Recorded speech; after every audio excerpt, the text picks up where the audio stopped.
Today's video is brought to you by Assiniboia Downs Gaming and Event Center. And be sure to tune in to Trust the Profits Live Mondays at 8 p.m. Eastern for Monday Night Lights, hosted by Matthew DeSantis. It's Saratoga season, and this is the best time of year for myself, and I'm sure for many of you, this is the time of year that we spend all year waiting for. And Saratoga is extra special to me because I got to spend 2 summers interning there, which was my first real job in the industry. And Saratoga is a place where I really discovered a lot of confidence in myself when it comes to horse racing, especially. And I got so much support there from people who believed in me and people who really made me think that maybe I do know what I'm talking about and maybe I can do this for a living. So in honor of opening weekend, I want to talk about 10 of my personal favorite Saratoga memories. Most of these are from those 2 years, 2012 and 2013, that I was interning in Saratoga, with a few others sprinkled in over the last 15 years or so that really stood out as special to me. I'm also going to be sharing some terrible blurry photos from my phone camera that I took during those meets, sort of like the picture behind me. So look forward to those. And just a disclaimer, this is a very subjective list. This is like the most subjective list you will probably find on this channel. So I'm sure there will be plenty of people disappointed about races that I'm not going to mention. Races, you know, like the 2002 test, races like Arrogate Traverse are not going to be on this list. And there are countless deserving, iconic runnings of races like the Traverse, the Whitney, and the Woodward that aren't going to be on this list. So you can let me know in the comments which races I missed and just let me know how my opinion is incorrect. And without any further ado, let's go ahead and get started. So to start, I have an honorable mention, and that is the 2013 Fasig-Tipton Saratoga Select Sale. And if you've never been to this sale, it is the kind of thing you really just have to experience at least once in your life. It's like a big cocktail party with a bunch of rich people throwing around amounts of money that I could not possibly dream of. And it's wild. So I went in 2012, but in 2013, I experienced the first time I ever had a horse just blow me away at a sale. And that was Hip 33. He was a colt by Medaglia de Oro, and he was out of a stakes-winning AP Indy mare. But it wasn't his pedigree that really drew me to him. It was this moment. It was the way he carried himself in the waiting ring while waiting to go into the actual sales ring. He was just a breathtaking physical horse, and he was watching all of the commotion with so much poise. A lot of times in these yearling sales, especially at Saratoga, when there's just so much commotion and so much going on, people all over the place milling about, so much noise, a lot of these horses really get wired up and start kind of freaking out. And this horse he was like surveying his kingdom. He had a really keenly watching everything. He wasn't, zoned out. He was watching everything, taking everything in. His ears were going. But he was very calm and poised about it. And he ended up selling for $875,000 to Team Valor and was the top priced colt of the sale. So I wasn't the only one who was impressed with this colt. And a little over a year later, I happened to go to Belmont for Super Saturday. And by sheer coincidence, it turns out that my horse was debuting that day for Todd Pletcher. He'd been named Savoy Stomp and was part of a 5-to-1 entry that was second choice against an odds-on entry for Darley. And man, he was just as gorgeous at 2 as he had been as a yearling. And it turns out he ran to those looks. He stalked the pace and won by 2 lengths. And I have never in my life to this day cheered so hard in a race. I was jumping up and down, running down the stretch with him. Just people probably thought I was insane. I lost my mind. I was so excited. I had a $2 win bet. So, I got like $12 back, I think. But it wasn't about that. It was about the fact that this was my baby. Like, I saw this horse. I thought this horse was special, and he went out there and he won. And, he didn't end up being nearly as good as I thought he would be. He did get a stakes placing at Delaware Park during his career. But, I was in good company. Team Valor were the ones who spent $875,000 on him. So I'm in all right company there. And honestly, the experience of seeing that horse as a baby And then watching him win on debut played a really big role in me turning my attention a lot more seriously toward bloodstock. I used to want to be a professional handicapper or like an on-air analyst, and now I really focus on the bloodstock side of the sport, and a large part of that is due to Savoy Stomp. So shout out to him, awesome horse, and thanks Savoy Stomp. Now we'll get into the actual top 10.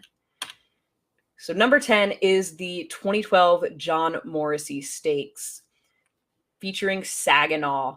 This horse was an absolute superstar in the New York bred ranks in 2012 and 2013. He won 10 state bred races in those 2 years, including the 2012 and 2013 editions of the Morrissey.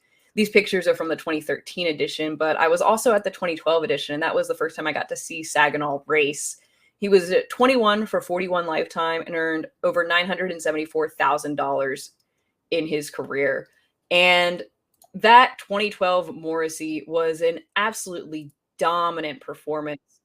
And I really wanted to share this crowning moment for Saginaw because he also is one of my most, my saddest Saratoga memory, but still one of the things that stand out most in my mind is in his final race. It was billed as a matchup between him and Caixa Electronica, another really awesome, hard-knocking type of horse. And unfortunately, Saginaw broke down and was pulled up at the top of the stretch in that race. And the memory, though, that I have of that day was that as the equine ambulance went by the stands with him in it, the entire crowd gave him a standing ovation, and I cried. I cried a lot that day. It was a really touching moment and something that really showed you how much this horse meant to more than just his connections, just to the people as a whole. So I really wanted to highlight one of his finer moments in the 2012 Morrissey as one of my favorite Saratoga memories. And then moving on, we next have the 2012 Alabama Stakes, which was won by Questing. She was coming into this race off of a 4.5 length win in the Coaching Club American Oaks, which was actually the first Grade 1 win for her young journeyman jockey, Irad Ortiz, who had just lost his bug earlier in the year. And in the Alabama, she was the second choice behind the highly regarded Grace Hall. And the reason she was second choice might have been in part because in the Coaching Club, she was shying out in the stretch and shying from the whip. But Brittany had no need to worry because she was going to absolutely romp in this spot. And you see here, she set fast fractions, and she just kept going with it, even at 1.25 miles.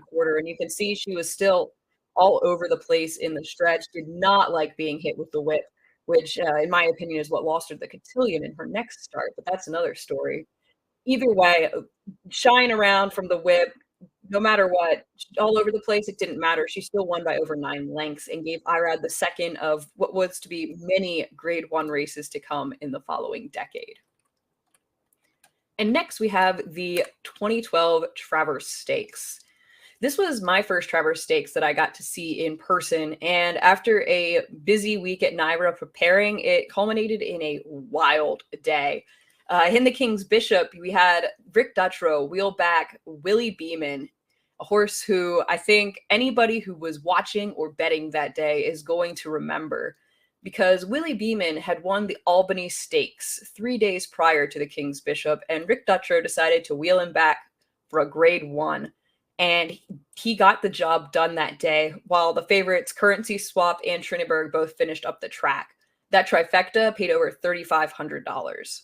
And almost as unbelievable as the result of the King's Bishop was the result of the Traverse, when favored Alpha dead heated with 33-1 Golden Ticket. Golden Ticket looked really impressive when he took the lead from the rail, snuck through on the rail to get the lead in the stretch. And it looked like for a minute that this was going to be another huge upset. But Alpha kept coming at him. All credit to Alpha. He kept coming at that son of Speightstown. And at the wire, was so desperately close that even a photo finish camera couldn't separate them. I got to watch that race from the roof and had no idea what had happened. Had to run back down to look at the TV to see if we had a replay and a photo. And sure enough, they couldn't separate them. And it was the first dead in Traverse history between Golden Ticket and Alpha. That definitely it was one of my more memorable moments at Saratoga. Next is the 2013 Personal Ensign Stakes. This was all about Royal Delta. I'm pretty sure that I did not take more pictures of any horse throughout the 2013 Saratoga season than I did of Royal Delta. And she was such a special horse. She was a two-time Breeders' Cup Distaff winner already, and she knew she was special.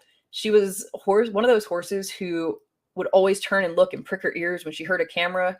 My friend had an actual camera. This was just my camera phone.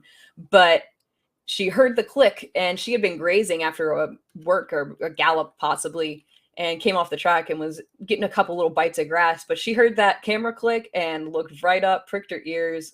She was a cool horse. And in the Personal Ensign, it really wasn't a tough race for her, but it was the experience of seeing a champion go out and win like a champion on the track that was so special for me. And she was just such an awesome, a fun horse. Her way of going, she had that distinctive long, low stride. She kept her head down. And we'll pick it up here looking at authenticity in second, but Royal Delta just absolutely demolish this field the way you would expect a champion to do. And I got to watch that race from the winner's circle and see her coming back. And again, just excited. It almost, it seems like she's excited to get her picture taken. So that is definitely one of my favorite Saratoga memories. Then we have the 2013 Traverse Stakes. And this was honestly one of the best days of my life. I think there's so much I could say about this day. But, by 2013, I felt a little less like a fish out of water at Saratoga. I kind of made friends, with the interns that I was working with. And this field I was a lot more invested in also than I was in 2012. There were multiple horses that I was a fan of, and I got to help with the morning notes team and kind of get to know some of the trainers and connections involved with these horses. And so, you had Kentucky Derby winner Orb, who the year before I had actually, seen his debut at Saratoga and made the very offhand comment after that race that, that to my fellow interns, that Phipps horse, when he figures out what he's doing out there, I think he's going to be all right. I think he'll be pretty good. And he took a while to figure it out, but when he did, he was pretty good. I had, been following him in the morning since he had shipped into Saratoga and was very excited to get to see the Kentucky Derby winner race again. And in the Jim Dandy, Will Take Charge and Moreno both really captured my heart. I'd gotten to spend a few mornings visiting Moreno in the weeks since the Jim Dandy, and Eric Gio, absolutely one of the most colorful characters on the backstretch. And all week he'd been talking about how he had his Todd Pletcher voodoo doll, because Pletcher had the two favorites, Palace Malice and Verrazano. And he was also joking that he was going to put bear grease in Moreno's tail so that the other horses wouldn't want to pass him. But even sans bear grease, Moreno put in a tremendously game effort to finish second to the gorgeous, flashy, and game Will Take Charge in this race. And we'll pick it up here. And, Orb also ran his race. I don't think I could have written this race up better as far as what I would have wanted to see. Moreno at 31-1 on the lead coming down the stretch. He has the Kentucky Derby winner on his outside. Palace Malice and Will Take Charge both coming at him. And he guts it out hard and just gets nailed by the ultra beautiful Will Take Charge, ultra talented horse. Just got him at the wire. So that was a really exciting and fun race, and leads me to my next race on my top list here, and that is the 2014 Whitney Handicap, again featuring Moreno. At this point, I was a certifiable Moreno fangirl. Although I wasn't there in person for this race, I was absolutely still rooting for him. I'd gone to Charlestown and Pimlico earlier in the year to see him run in the Charlestown Classic and the Pimlico Special, where he finished third and fourth, respectively. And although the Whitney, it looked like a tall task, he had Will Take Charge and Palace Malice both coming back as older horses, but he was getting 7 pounds from both of them. And in that race, it was his defining effort as a racehorse, going wire to wire and never really looking in doubt. He set moderate pace and just kept going with it. And nobody really pressured him, and that was exactly what he wanted. And I was thrilled to see him get that Grade 1 win here in that race. So, shout out to Moreno, absolutely one of my all-time favorite horses, and one of those horses who I feel like he always ran his race. When he got the lead, he was going to run his race. You had his Breeders' Cup effort where he got knocked out at the start by Bayern, and that we won't talk too much about that one. But Moreno was a really cool horse, a really sweet gelding, and I was a huge fan of him throughout his career. My fourth favorite Saratoga memory is the 2011 Lake George Stakes. And this is one where I, again, wasn't on site for this, but I felt like it was the race that I had to talk about for a horse who I did get to see run in person the following year, and that's Winter Memories, who, has there ever been a horse, I certainly can't think of one, who has so consistently overcome as much trouble in their races as Winter Memories did? She was just glorious for finding trouble in her races and then finding ways to win anyway. And it was so fun. She was such a fun horse. So we'll pick up here. You'll see coming into the turn here, she's coming up on heels, and Jose Lezcano has to check her pretty sharply. Really loses her momentum, but gets to the outside and asks her to go. And my gosh, does she ever answer? She just absolutely explodes past the field and wins going away by lengths, which you don't see turf horses do this. She wins under wraps, and how much the best was she that day? And I was so excited when the following year I actually got a chance to see Winter Memories and get to see her in person winning the Diana, which was just a fantastic race. So one of my favorite horses, definitely, that I got to see run at Saratoga, and I had to bring up her most impressive, in my opinion, Saratoga win in that 2011 Lake George. And now we move on to number 3, the 2014 Bernard Baruch Handicap. I was fortunate enough to see Wise Dan win the 4-Star Dave both years that I interned at Saratoga. And although I wasn't interning in 2014, I was on track that weekend for the Bernard Baruch.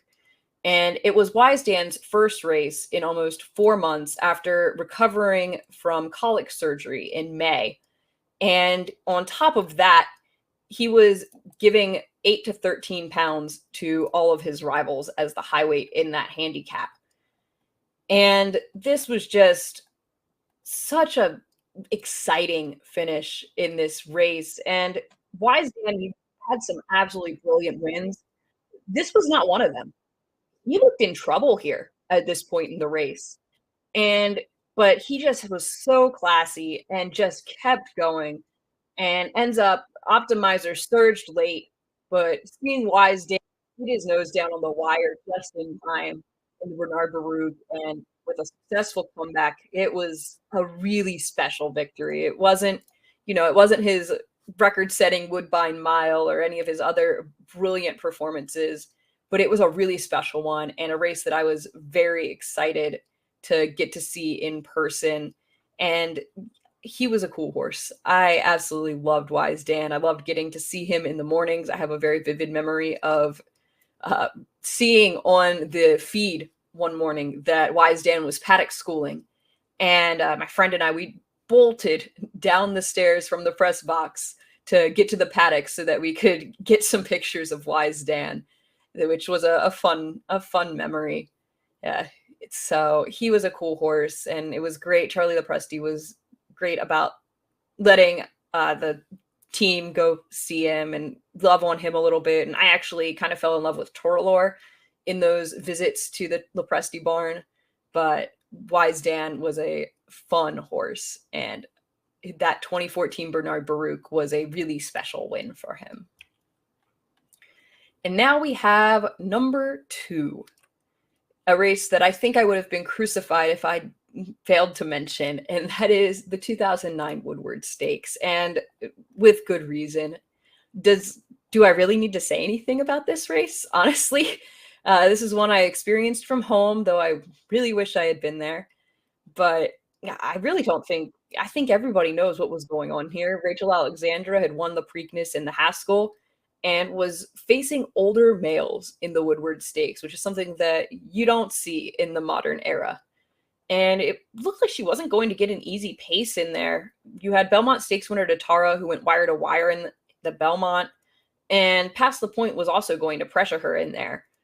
But even watching from home, this performance gave me chills and is one of the most memorable Saratoga moments. That iconic call from Tom Durkin. And in fact, I'm just going to let this race speak for itself here. In the Woodward Stakes, on the outside, here's Bulls Bay and Calvin Morrell imploring his filly for more. And Rachel Alexandra holds on to the lead. Bulls Bay is second. Macho again is making a tremendous run for the back of the pack. Rachel Alexandra, Macho again. They're coming down to the finish. It's going to be desperately close. Here's the wire. Rachel won. She is indeed Rachel Alexandra the Great. And now for my number 1 most memorable, favorite, just iconic to me Saratoga memory. That is race number 3 on Woodward Stakes Day in 2013.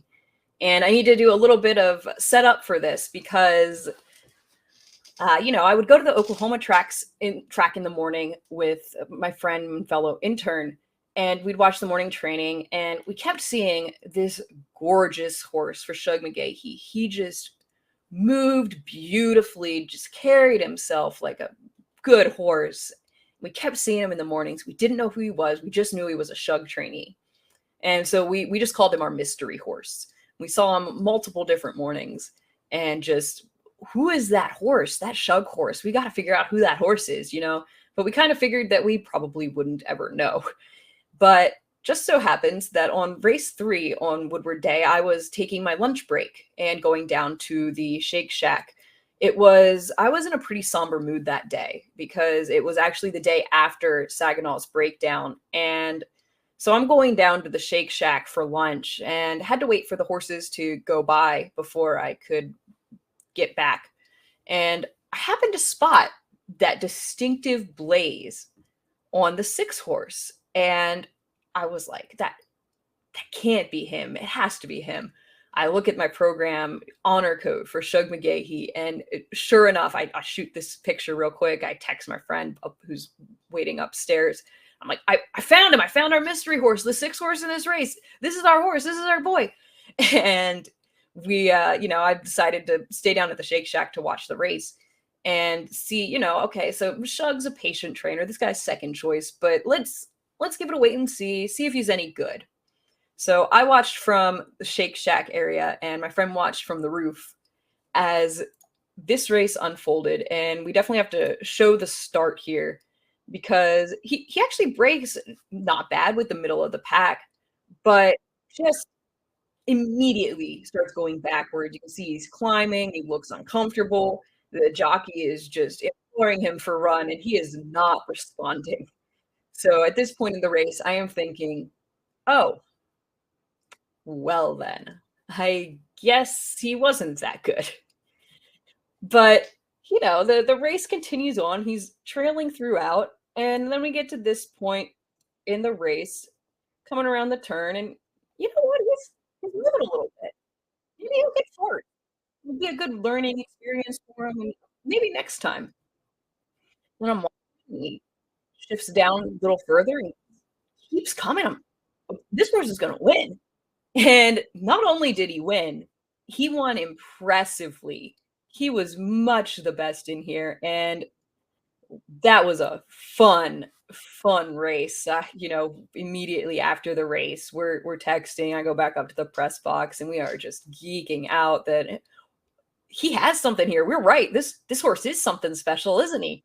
And we're talking, oh, this is the Kentucky Derby winner and stuff. And obviously he didn't win the Kentucky Derby, but he also didn't lose the Kentucky Derby. So we'll take that as a who knows what could have been. But yeah, sure enough, Honor Code became a very nice horse, one of my all-time favorites. And he kind of stole the show for me a little bit, honestly, on Belmont Stakes Day in 2015, because he won the Met Mile that day. And getting to kind of see it come full circle, getting to watch Honor Code win a Grade 1 after I had just been wondering, and he was just the mystery horse for a few weeks, was a really cool experience for me. So Honor Code, one of my favorites of all time, and definitely my most memorable Saratoga moment.